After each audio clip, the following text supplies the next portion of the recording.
Thanks for dropping in. Welcome back to Mike the Principal Podcast, kind of live. We're on YouTube. We're on your favorite podcast platform. Appreciate you listening in. I'm Mike Meechan, Mike, better known as Mike the Principal. I'm the Florida State Director for the National Center on Education and the Economy. We work on developing school leaders at the district level, the building level, whatever the case may be. So I'm really excited for you to join us. Hope you enjoy this episode. This is Season 2, Episode 7. We're going to talk about how you lead when it's about people, right? So keeping the focus on the people in your building, your staff, your students. Today, we're going to specifically talk about our team, right? The team that we build as school leaders, taking care of our educators that are in our building, doing the work on a daily basis. Education is a people first. It's a people first career, right? Like we deal in human capital, which makes us super unique.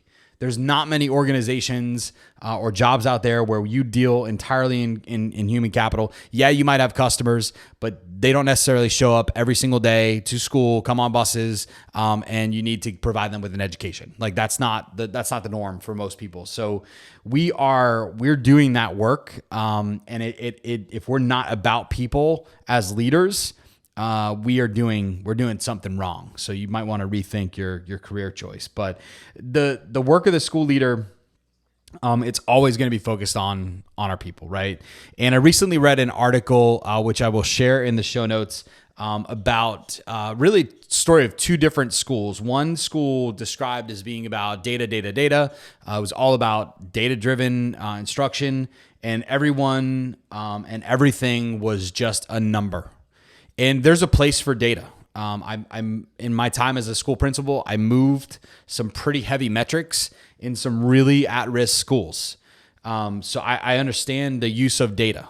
I can manipulate data and make it work so that it impacts our students and our teachers. Like I get that.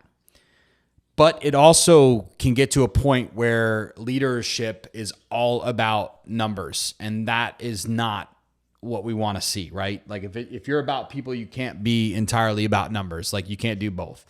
The other school in the article was all about keeping people happy, which is different than being about people. Those are two different things. This one was all about just keeping people happy. There was little to no accountability whatsoever. So I would ask you as a school leader, right? If it's not about people, then what is it about? Like if it's not about people, what's it about? What is our work of the school leader? So I want to ask you as a school leader a couple things. I want to ask you, what are your core values? And are you focused on your people? Is that who you are as a school leader? What are your core values? Are they focused on people? That's what I want to know this episode. And I want to talk about from the lens of the principal, right? What are some solutions? So let's think about what this looks like. If it's all about people, what are your systems to move the work in your building forward and show the people that work for you and on your team that it is about them? What are those systems that you have in your building to make those things happen? Those are the questions that I have, right? And I want to start with an area that we all should be familiar with as school leaders, right? Let's start with hiring, right? Because it starts there. When you're building your team, and if it's about people, you should be spending time in the human capital world, right? Like, how are you building your team? How are you selecting the people that you're bringing into your building that are going to have an impact on students? What's that system process look like? One thing that I've seen, right, that just boggles my mind sometimes is when an entire district is using the same set of interview questions.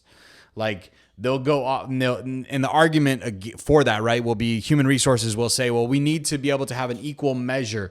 Well, here's the problem with that, right? Like not every school is the same. So if you're asking the same set of questions, that's ridiculous. Like you're not allowing your leaders to at the school level to work in autonomy or with any autonomy and have an impact on the people they're bringing in the building. Like you should be designing interview questions that are focusing on what you need from people with your kids in your school, which might be different than the school down the street. And if you're a district leader listening to this, you need to come to that realization.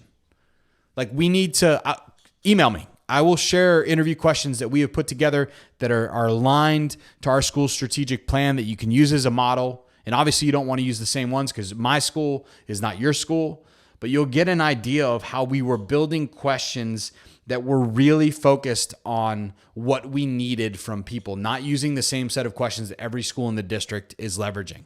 That's just crazy. If you're doing that, stop. And are you including, like, who are you bringing in on the interview process? Do you have teachers there? Do you have staff members there? Have you included students in the process of selecting teachers? The last school that I was at, we really focused on a student-centered culture and climate. And it was incredible to see the work that kids were bringing to the table when we brought them into the human capital process. And I know there's guidelines and policies, and that's fine. But you can work through those things, right? Like, you can have students develop questions. They don't have to be present in the interview. You can have them develop questions to ask candidates. There's nothing better than the kids who are going to be taught by the person that you're going to bring in on board to let them have at it. Like, let them ask questions. You'll be surprised at what they're doing. Are you asking questions that are relevant to your school, to your building, to your culture, to your climate? And is that how you're identifying your people? And it makes a hell of a lot easier for you to protect those people when you're doing that, because you're bringing in people who are aligned with what you believe. And that makes the job as a leader quite a bit easier. It really does. And we talked a little bit about hiring, right? So let's move into the next phase, right? How are you supporting people once they're hired? What are you doing then? So my job as a principal was to make sure that I support the people that are in my building. And part of the job for my teachers is to deflect. Like, I should be deflecting things as they come from district, state, whatever federal mandates. My job is to make sure that they fit into my school climate, my school culture, and that they have a place, and that my teachers are not bombarded. Teachers have an incredible amount of things on their plate, and we want to make sure we're not adding to them.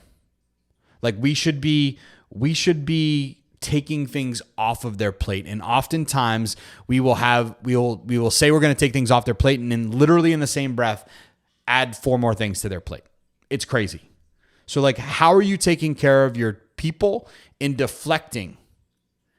And leaders oftentimes, they'll talk, but they won't necessarily do. Like, what are you doing to help your teachers with that? To take things off of their plate, to keep them front and center. How are you doing that?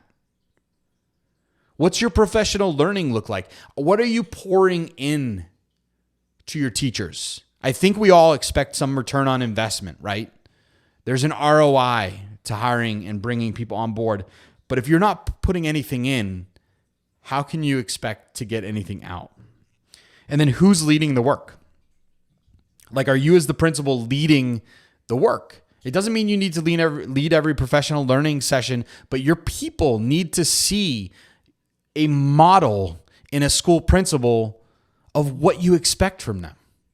That's so important to the work that they're engaged in.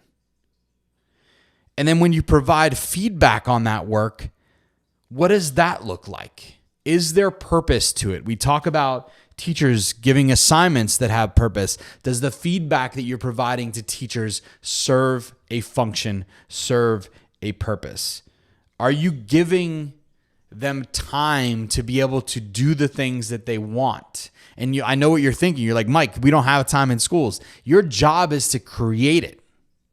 Like, you need to be thinking innovatively to make time. There are models out there for how you can create more time in your teachers' schedules. Do not let it be down to a dollar cent cost averaging. That's crap. Like if we expect big things from teachers and our people, we need to give them the time to create incredible content. It's so important. Are you working to limit the amount of time that they are working on things that are just not significant? That's a question that I always wanted my teachers to think about. How could I expect my teachers to think about it if I, as a leader myself, did not think about it? So those are some things to absolutely think about. And I'm going to leave this episode with a little call to action. I would love to hear from you. Like, how are you putting your team and your people first? What are you doing? Drop it in the show notes. Drop it in the comments. I would love to hear back from you about what you're doing to be able to impact their work and keep your people front and center. As always, I appreciate you taking some time to listen to this episode about how you lead when it's about people. Again, if you like this, if you like the content, please share, like, subscribe, share it on, if you're listening on the podcast, please share it on your favorite podcasting platform. If you know an educator, whether they're a leader or not, they could be a teacher in the classroom, paraprofessional, school secretary, I don't care. Share this content with them, and maybe they'll be able to share that with another educator that they work with. So please click the like, click the subscribe, click the share button, and share the hell out of this podcast. I would greatly appreciate it. Again, thanks for listening. Appreciate your time. Peace out.